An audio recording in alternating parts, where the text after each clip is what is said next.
right. I think I'm live. It appears that I'm live. And we will see if some people choose to join us. And Brother Jesse is here. Brother Greg is here.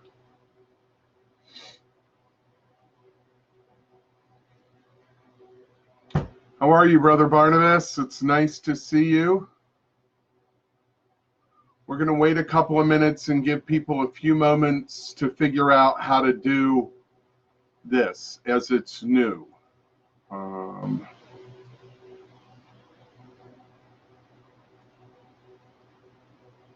see.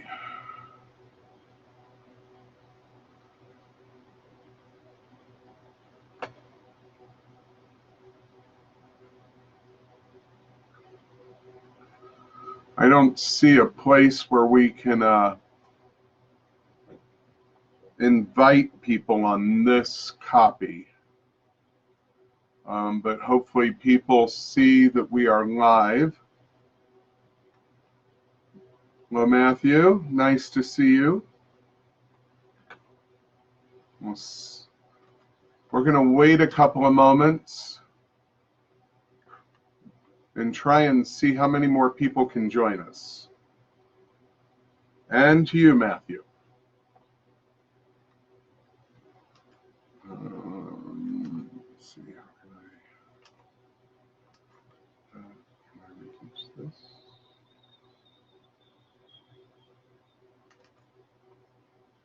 Let's reduce this.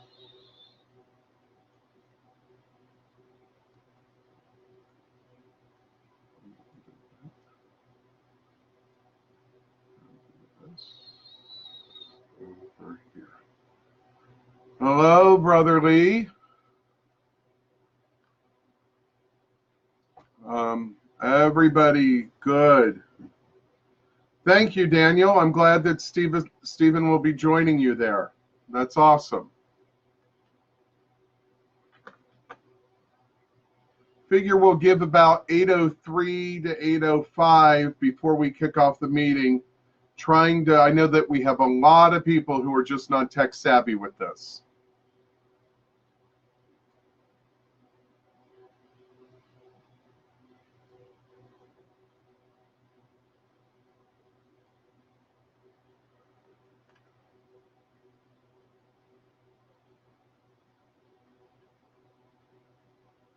I feel like I'm supposed to be talking to you all while we're doing this. But I want to wait for a couple of minutes and see who else joins us.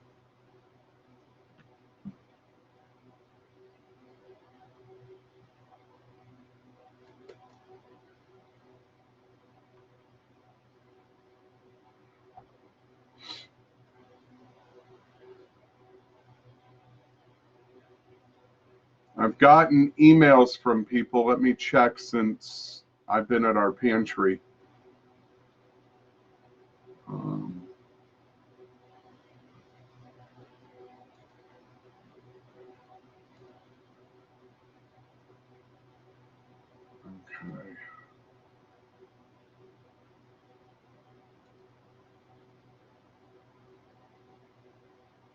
Oh, well, that's neat.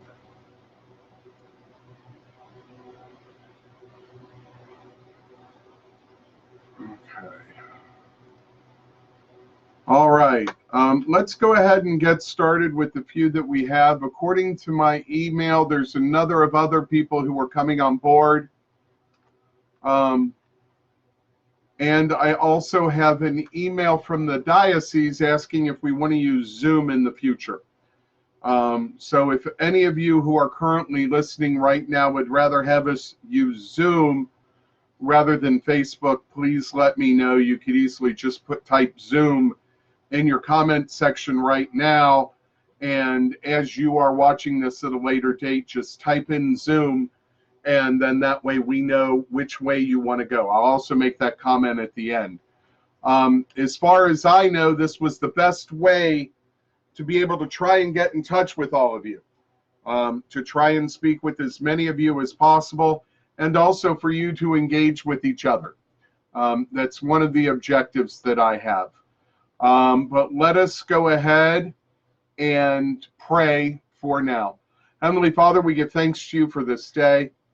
We give thanks to you for everything we have, for everything that we have is yours to begin with. We give thanks to you for the company of Jesus and for the charisma that you put in our hearts and the wisdom to understand the calling that you have placed in our lives. We ask that you would knit us together as a community of warriors to stand, to fight, and to move forward to build the kingdom here on earth. Bless each and every one of us, guide us, protect us as we move forward in building the kingdom, as we move forward in growing our relationship closer to you, and as we move forward becoming a religious order within the ACNA. Give us your guidance and your wisdom, Lord, for it's in your name, Lord, in your mercy, hear our prayer. All right, so I want to thank you all for coming in. Just so we understand, one of the biggest complaints that I've received as chancellor and even now as abbot is that people felt like they were forgotten. They went through a whole formation process. They were involved with me or with the chapter ministers or with their, help me here, the Brother Lee, Father Jim, all of you all who do formation. You were so involved with formation, once you were received into the community, all of a sudden you were hands off. You were on your own. Now, part of that is because we are a third order community. The other part is we're spread across the country. So Abbot Andrew created the chapters, and the chapter ministers were supposed to be keeping each other in contact. At the same point in time, we're not doing much ourselves. We have this wonderful place to communicate on Facebook where you can post which prayers are going on, what's happening within your area. Ask for questions and advice. So it works both hand in hand. So this is going to be my way of trying to keep you in touch. We'll look at Zoom. I like the idea that you can type your questions and we can get to them when we get them. Having everybody being able to speak all at once. When you're looking at having a chapter, we're about 50 strong right now. You want to give everybody an opportunity. So just keep that in mind. As a third order, you need to reach out as much as we do. I promise to keep you guys informed. Leadership team has already talked about doing a standard schedule for having chapter meetings. Now, as part of this communication, I have a number of people that I've never met. I haven't met the vast majority of you. Some of you have been members longer than I have. And for those of you who don't know, I came on board in 2011. So the idea is I would like you all now, even before I ask, to start working on a 2 to 3 paragraph biography of yourself that we can put into a newsletter that you're going to send a face picture with so that we can put it into a newsletter so we can get to know each other. I know that one of the neat things about being in a community is that I'm not alone where I am here in Newport News. There are other people that are doing the same thing similar to me. Now, I'm not a parish priest, but Father Lee is a parish priest. Father James Hutchison in Lynchburg is a parish priest. They can get together on certain things that are happening within the company of Jesus. It could be a blessing of the animals if you're Franciscan. It could be working on teaching the rule of life. How can you do that in a parish setting? So we each have something to contribute to our community, and I want you to start doing that, please. Start preparing now so that when I come to you, you've already got your 3-paragraph autobiography, just a little short spurt. 1 paragraph dealing with your calling, 2nd one with your ministry, and 3rd with your family. Make it nice and easy, nice and short. The reason why we're having this conversation is I want to catch you up to date with what's been happening over the past couple of years. I'm going to promise to make this nice and short. The leadership has heard this. The key thing is because we're starting to move things. But it all starts way back in 2013, actually even before then. The last time we had our bylaws updated, and I'm double checking right now to make sure I got them correctly, our bylaws and our articles of incorporation were last updated in 2002. And at that point in time, we were registered in the Commonwealth of Massachusetts as a name Franciscan Servants of the Holy Cross. Now, that's a long time to go without catching up our legal documents. We are still a 501c3, and we are active as that 501c3. So everything is good with that. We just need to upgrade our bylaws. One of the issues that happened with the bylaws is finding places where we can be rooted. Livingstone Monastery, when I came on board, was going to be that place till the property was sold, and been waiting until we rebuild. I'll talk more about that later. But so there have been things that have been happening.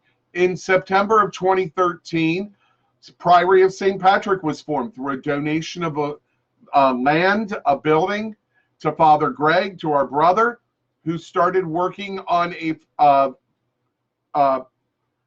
Celtic expression, working on his ministry of a 24/7 house of prayer, and things really started growing in that movement.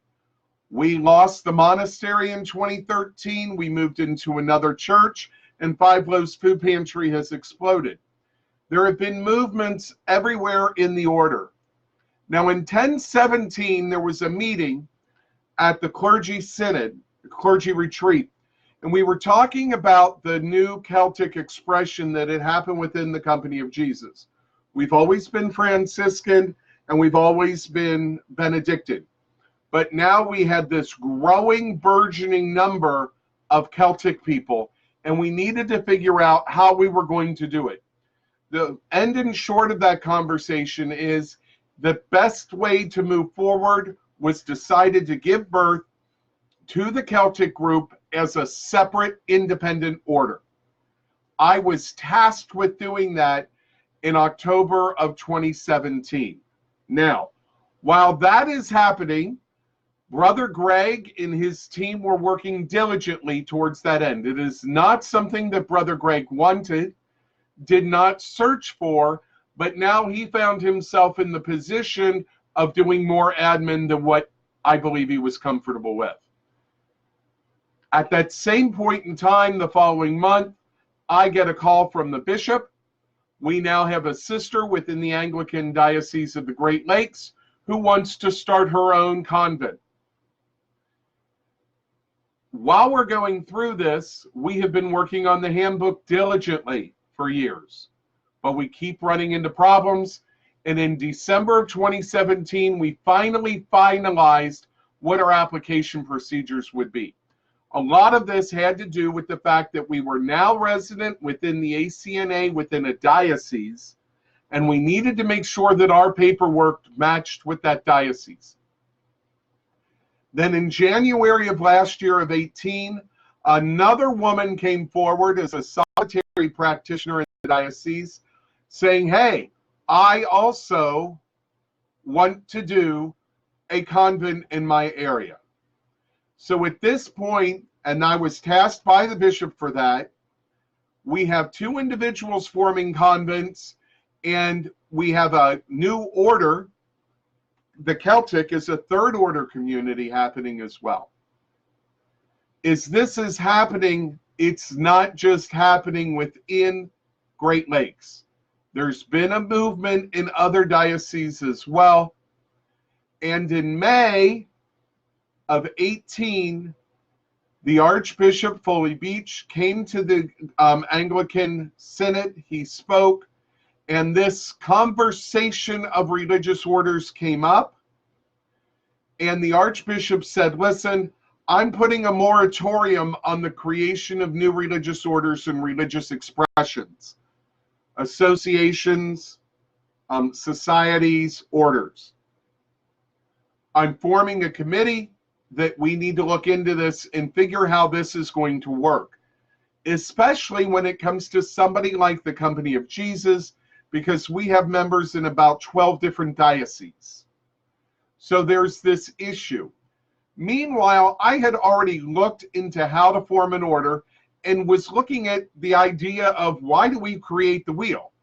We've been having religious orders forever, until beloved King Henry wiped them out. So it's still a relatively new thing for the Anglicans. But other provinces do have religious orders. So I looked at what was happening. In North America and Canada, they came up with the Committee on Religious Orders in America. And in England, they had a Committee on Religious Life. And basically what happened is, by fiat with the College of Bishops, a committee was formed that was made up of bishops and some of the religious order leaders. And they created this committee, and then they put out the standards. Great, let's do that. I wrote to the Committee on Religious Life in England. Absolutely not. You can't use our materials. You're not in communion with us. Again, Corolla was the same thing. So I researched every single province in the Global South.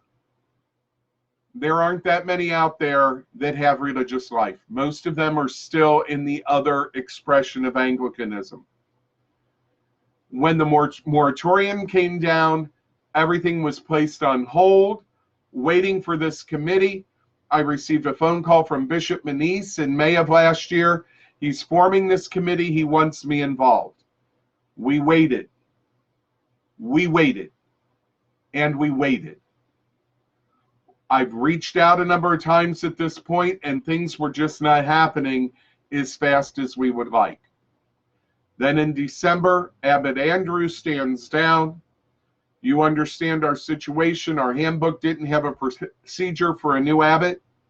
We didn't have enough members that were active at that point. So the bishop took it in hand to appoint, just as had been done with Abbot Andrew. Meanwhile, I'm still pursuing Bishop Manise, and I am told that we are going to meet at the Provincial Assembly or at the Breck Conference. Unfortunately, about 4 weeks ago, Bishop Manise told me that he was not going to be able to handle running this committee anymore. He had not even reached out to anyone for the Provincial Assembly, and so we would not be meeting. At the same point in time, my response was, well, we need to get this happening. Can you tell me what's happening? Who's going to replace you? And he has since submitted my name to the Archbishop to chair this committee. I don't think that's going to happen. I think it needs to be a bishop. But at this point, I've been empowered to start moving forward, so we will at least have something that the bishops can discuss. That being said, I'm meeting with the other clergy member, Father Greg Peters, at the Breck Conference in 2 weeks. I believe that he and I are going to be the hands and feet of the committee. The other episcopate members were Bishop Manise, Bishop Ackerman, and Bishop Morales. All of them are familiar with religious life. The big concern that all three of them have is formation and lack thereof when looking at religious life that exists in the Roman and other expressions. Meanwhile, when I came in as abbot, we were trying to give birth to the Celtic order this year, at least to introduce the bylaws that would give covering to Great Lakes. We found out that can't happen.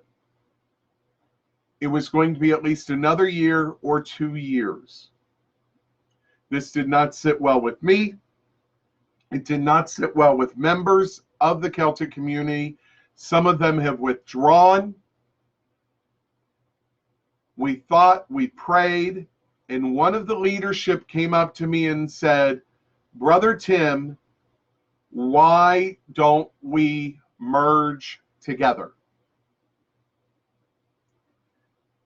When I was present back in 2012, 2013, when Father Greg presented the history of Celtic, I had made the comment to the abbot, is this where we're moving? Because it sounds like the best of Benedict and it sounds like the best of Francis. He said no, he did not feel that way. But when it came up in January, I did an inventory. I've sent it out to you of all the things that we are supposed to be doing as active members in the company of Jesus. Our daily office, our service, our prayers, our reading, our studies, our involvement with the community, all the things that are part of our handbook. And in that, I realized that you could not say this was purely a Benedictine, this was purely Franciscan. But our daily requirements, our monthly goals, fasting, prayer, study, service, are reflective of both the Benedictine and the Franciscan attributes. Now, this doesn't mean that we embrace the Benedictine charism more so when I'm Franciscan. Franciscans are not going to embrace the Benedictine as much, but there still is the Benedictine expectations, hospitality. Okay? Same thing with Franciscan. So I propose to leadership that we explore the idea of merging the Benedictine, the Franciscan, and the Celtic into one charism for one order. That was proposed in January, and the leadership has been working on it ever since. It was a unanimous decision after prayer. We're doing it with Abbot Andrew's blessing, and the bishops, both our Bishop Protector, Roger Ames, and the Bishop Ordinary, Ron Jackson, think it is the best of both worlds. Now, I want to explain a little bit why. If we restructure our order, we restructure our order. We don't need anybody else's say-so. We don't need anybody else's permission, as long as we have the covering of the Bishop Protector and the Bishop Ordinary, and they support this move. This does not change the moratorium. We're not creating anything new. We're just restructuring something that's been around for over 20 years.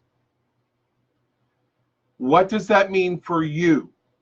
Well, first of all, everyone who is currently a member is grandfathered in. If you choose not to go down through the merge path, you're fine. Don't worry about it. You continue in your Benedictine or Franciscan charism. You continue with your marks of office. You continue in your activity and in your prayers. Nothing will change for you. For as long as you are a member of the company of Jesus, you are grandfathered in. But for those who are moving and wish to join, including our Celtic brethren, or those of you who are Franciscan or Benedictine that want to move into this merged charism, you will then go through formation. Members, not as much, because you will have already had a lot of the formation. New people will be starting a new formation tract. And we will be bringing everyone in together under the umbrella of the company of Jesus as a Celtic order. Now, vows are still being worked on. The concepts of the vow are pretty well rooted in all three charisms.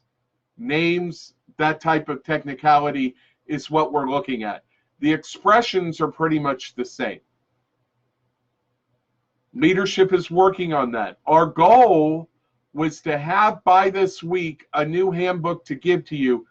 Folks, it's just taking us more and more and more work.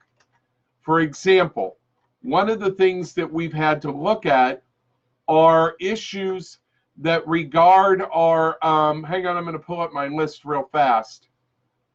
Some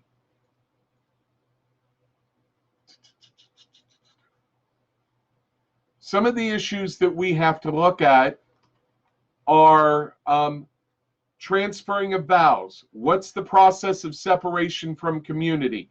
What's our chapter government? What are our views on property, both personal and order?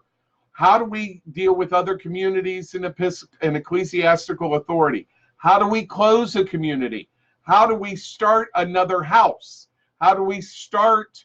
I mean, it goes on and on and on.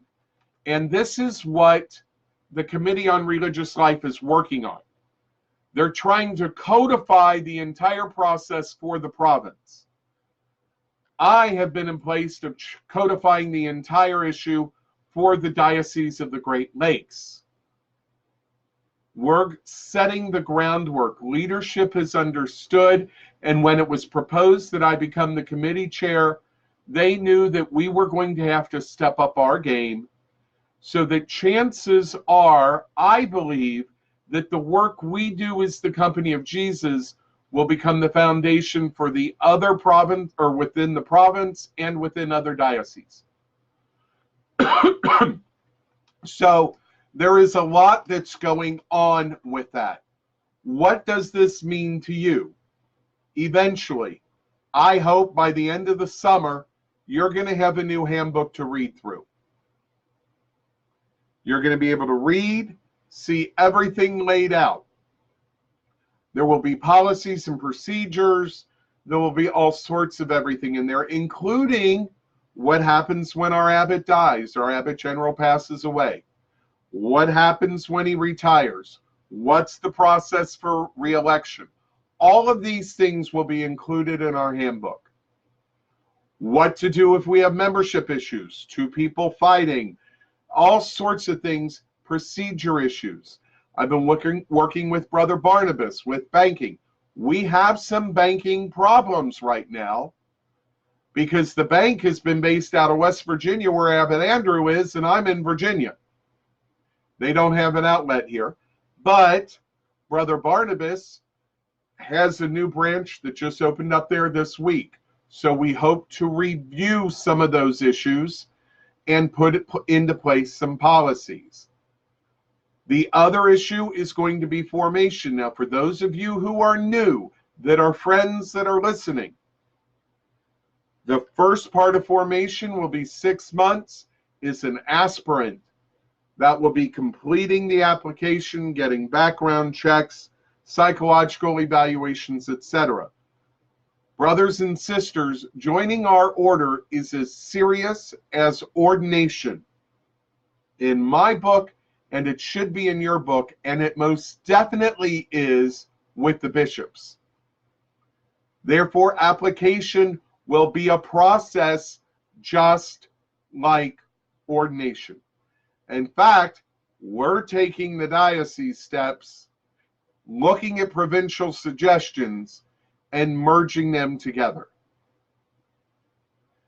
After the aspirant, they will enter into postulancy for a year, and then they will move into novitiate for 2 years. Now, this doesn't mean that they're not a member of the Company of Jesus.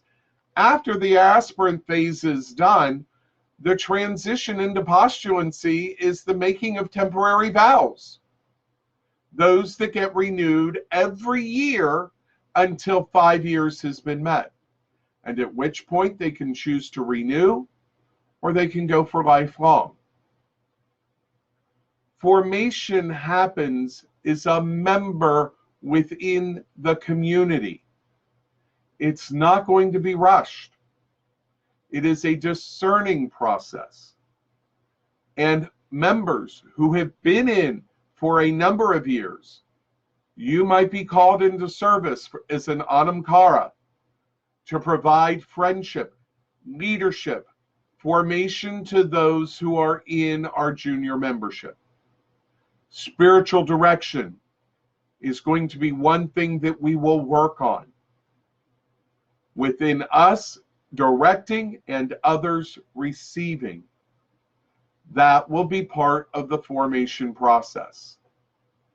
So we are going to continue to look at this, and we need your prayers. Because again, it's not just affecting us within the company of Jesus. It's also affecting the diocese and the province. We are getting phone calls now from around the province about various orders. The challenges that the bishops feel is that the orders are just springing up as a charismatic person, and then when that charismatic person steps down or runs into life, all of a sudden the order's falling apart. And they don't want that. Now, I do have two other things to go over, well, three.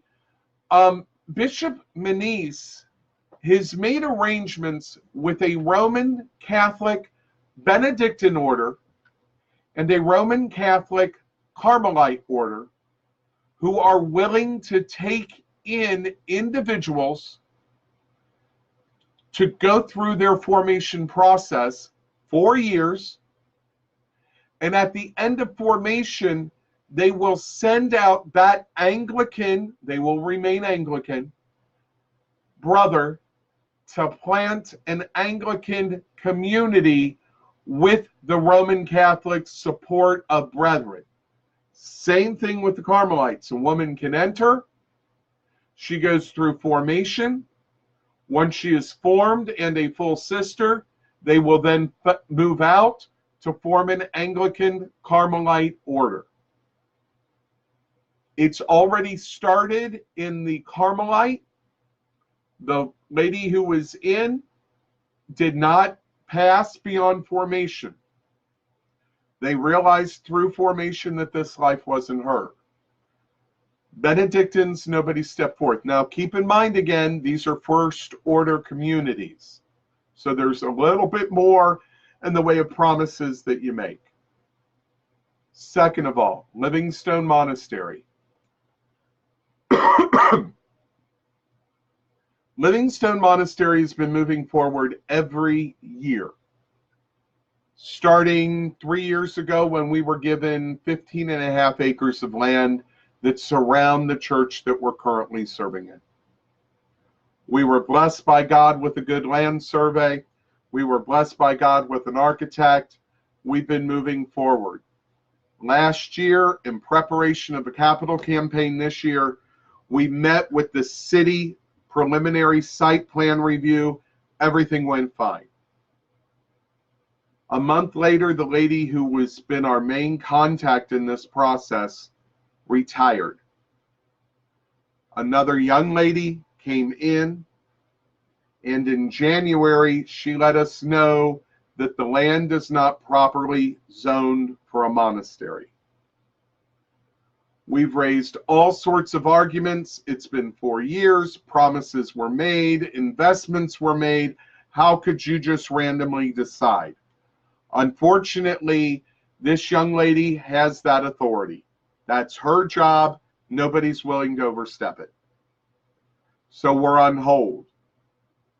Last month, when this happened, might have been a month and a half ago, I prayed. I needed God to tell me what was going. I've been doing this for 10 years. Where's this leading? We've sought some major donors.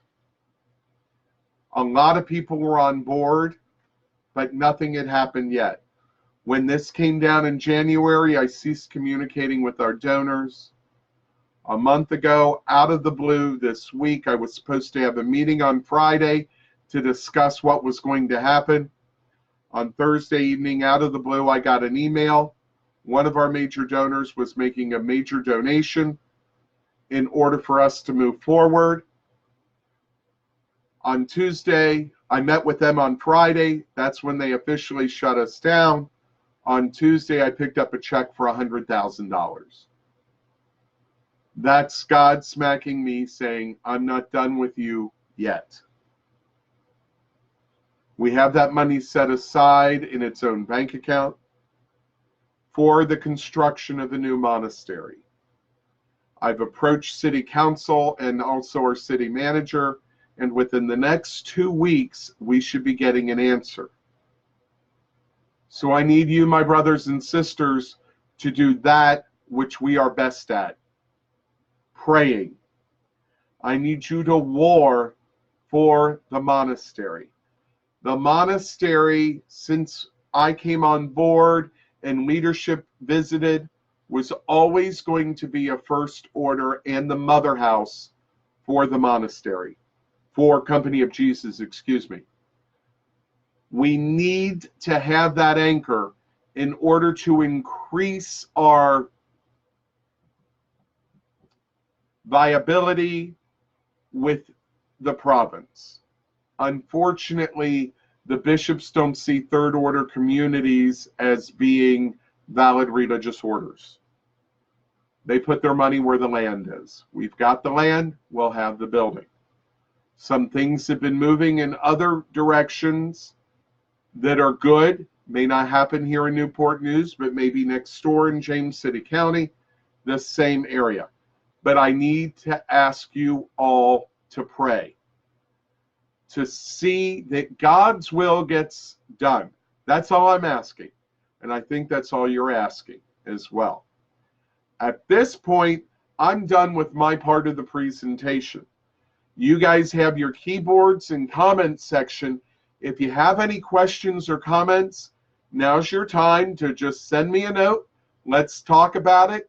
If nobody has anything, or if I see our count drops down to nobody viewing, then we'll consider our first chapter meeting at an end. Please make sure that you send this to your other connections that are in the community. All right? Anybody? Thank you for that. Does anybody have any questions?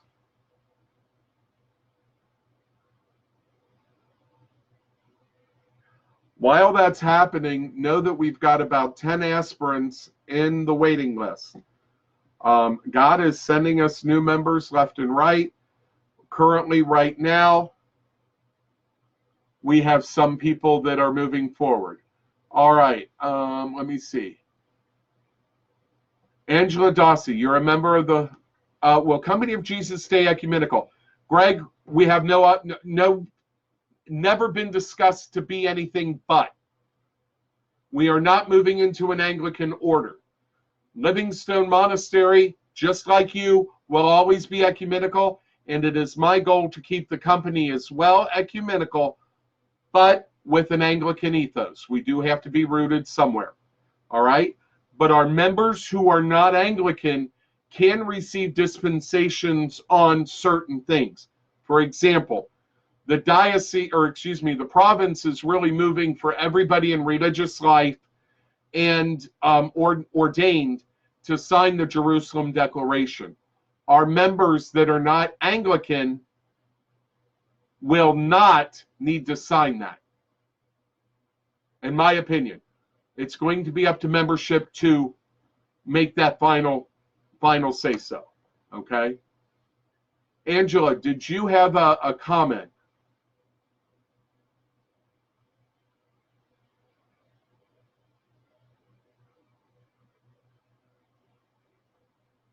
Keep in mind, folks, that everybody's not going to be held. We're going to vote. Okay? Leadership will make a presentation as to what we have, and we're going to move forward. No problem. Oh, hi, Ryan. Okay.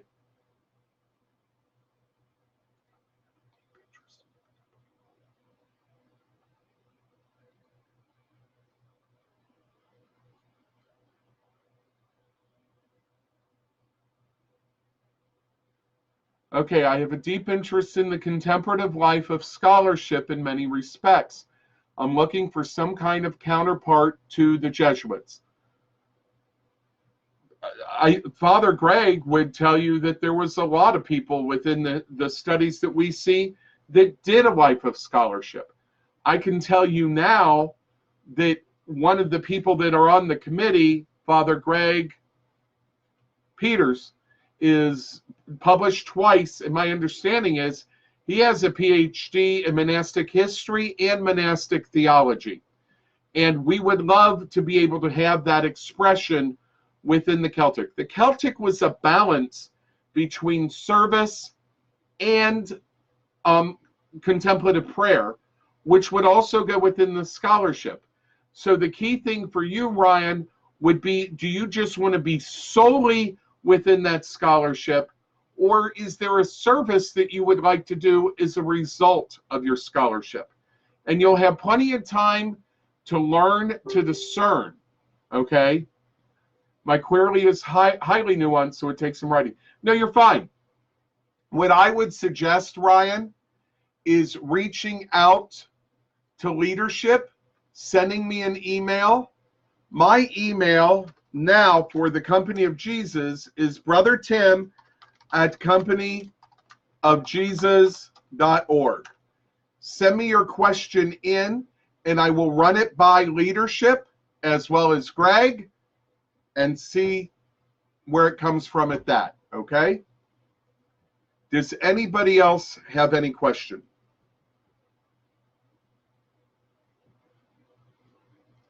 Keeps going. Thank you, Ryan.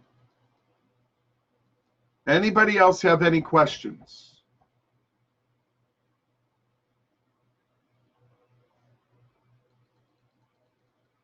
What ministry works will Company of Jesus be doing coming up?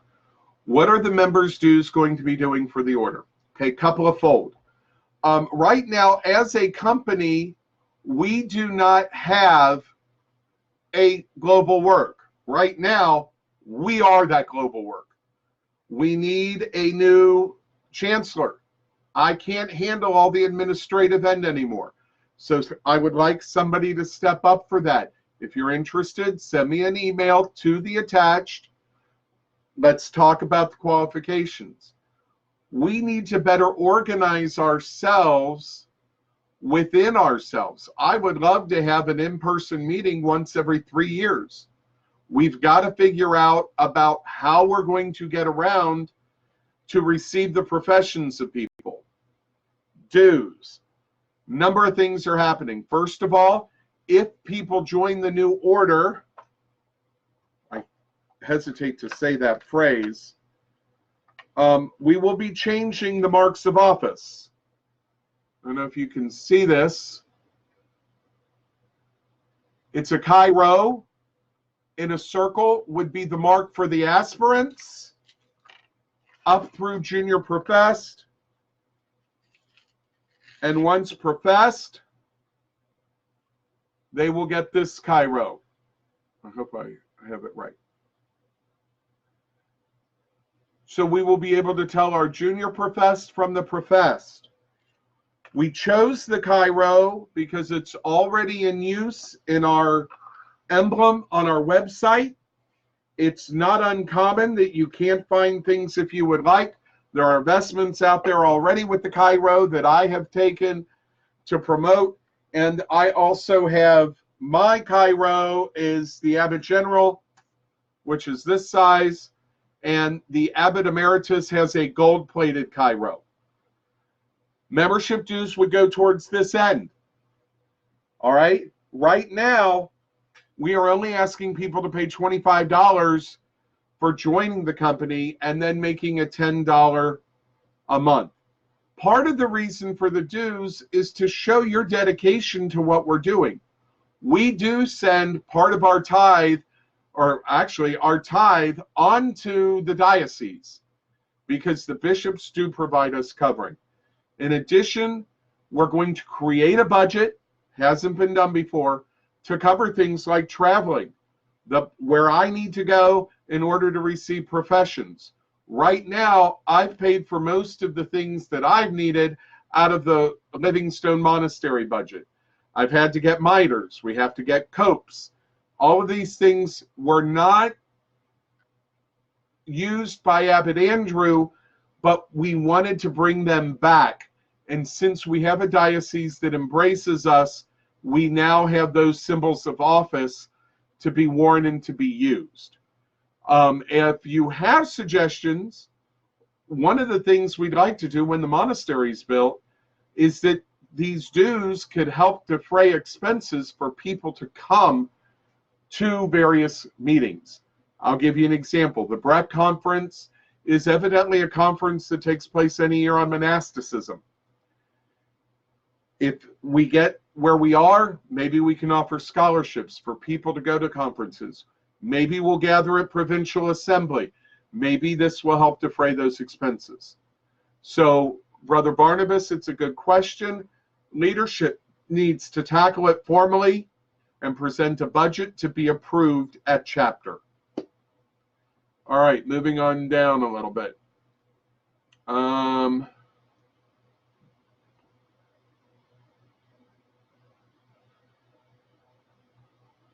Okay, my understanding is that you weren't discontinued, you were on hold, Ryan.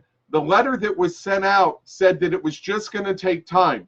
So as far as I'm concerned, if you wish to be reinstated in full faith and credit, you just need to write me a letter and say so. I didn't even know you had left.